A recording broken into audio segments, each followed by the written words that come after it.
Welcome to the Family Book Club podcast with Elizabeth Samsetti. The best thing that can happen to a man is for him to marry two or multiple wives. At least that's what I've heard. My name is Elizabeth Samsetti. You're welcome. Let's get to the topic of discussion for the day.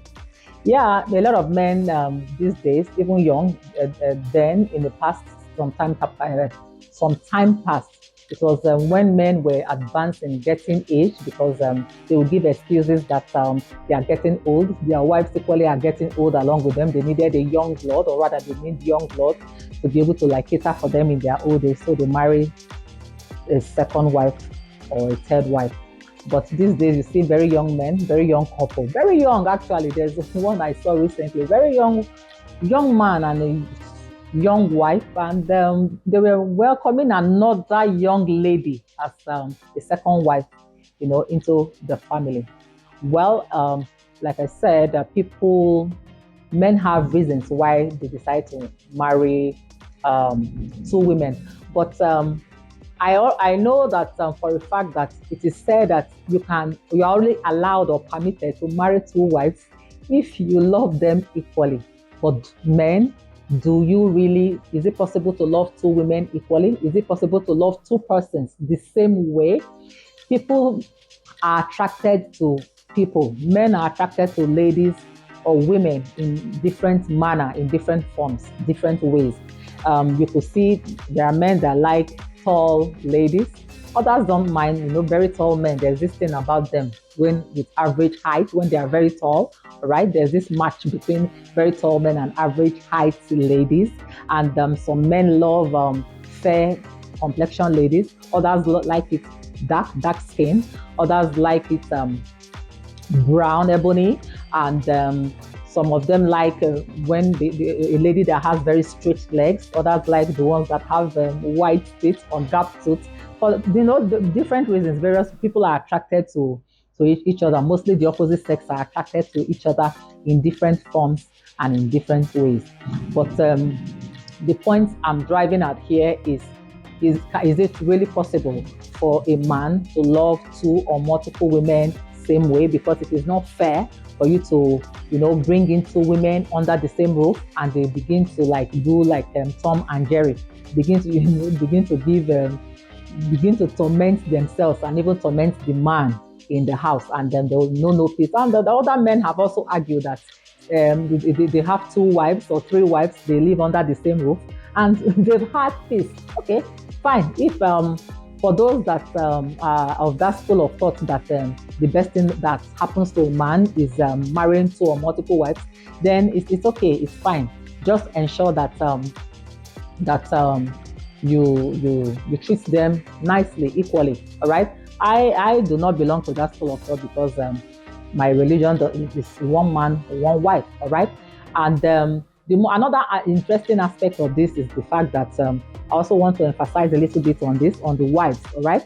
Most times, one of the major reasons as well that make men decide to marry again a second wife is the fact that after a couple of years with his first wife, probably they have reached, at times even as low as 5 years.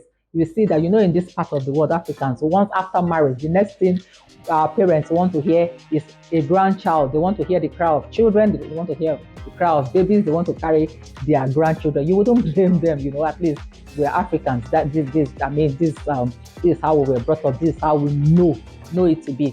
All right, unlike the Western world that don't really mind much whether children come or not. Some may decide not to even have. Some may decide to have just one, and just like that.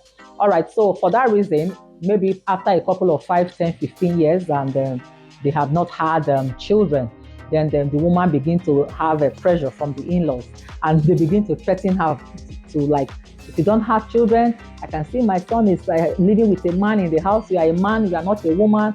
Those kind of pressure. They now threaten her that they are going to bring another wife for the husband from the village or from wherever. So due to these threats, some wives will now put it upon themselves to go to their husband. Even so, at times they even are the first to approach the husband to tell them, okay, since it's like this, since they want to bring you another wife, rather than them bringing you a stranger, let me bring my sister. Let me bring my friend, my childhood friend. I know her very well. Oh, she can help me. I will talk to her. They initiate this idea into the man's head, even if the man does not even have such plans of marrying another wife. What my point here is that I think it's an error for women to do that, to initiate that. If you get to that stage and that level, put your trust in God. Trust God that you are going to have your children. And another irony of it is the fact that after the man must have even brought in a second wife, most times at that point, the woman in the house, that is when the woman will take in and get pregnant and also have her own child, and from them begin to have children. I've seen a lot of stories, a lot of experiences like that. Only if they have waited a little bit, the woman will have had her children. They will need to, have the man will need to have more than one wife, all right, in the house. But my counsel is for women that are undergoing such challenges, there's no point you initiating it or you inviting your friends or your sisters to come into your home and marry your husband or give you people children. Because at the end of the day, they will be the one, they will chase you out. If you delay and you don't have your own child and that person has a child, no woman, I will tell you for free that no woman wants to share her husband with any other woman. Yes, you were the first, but for the fact that you do not have the child, they will say you are not legitimate, you are not legitimate in the marriage.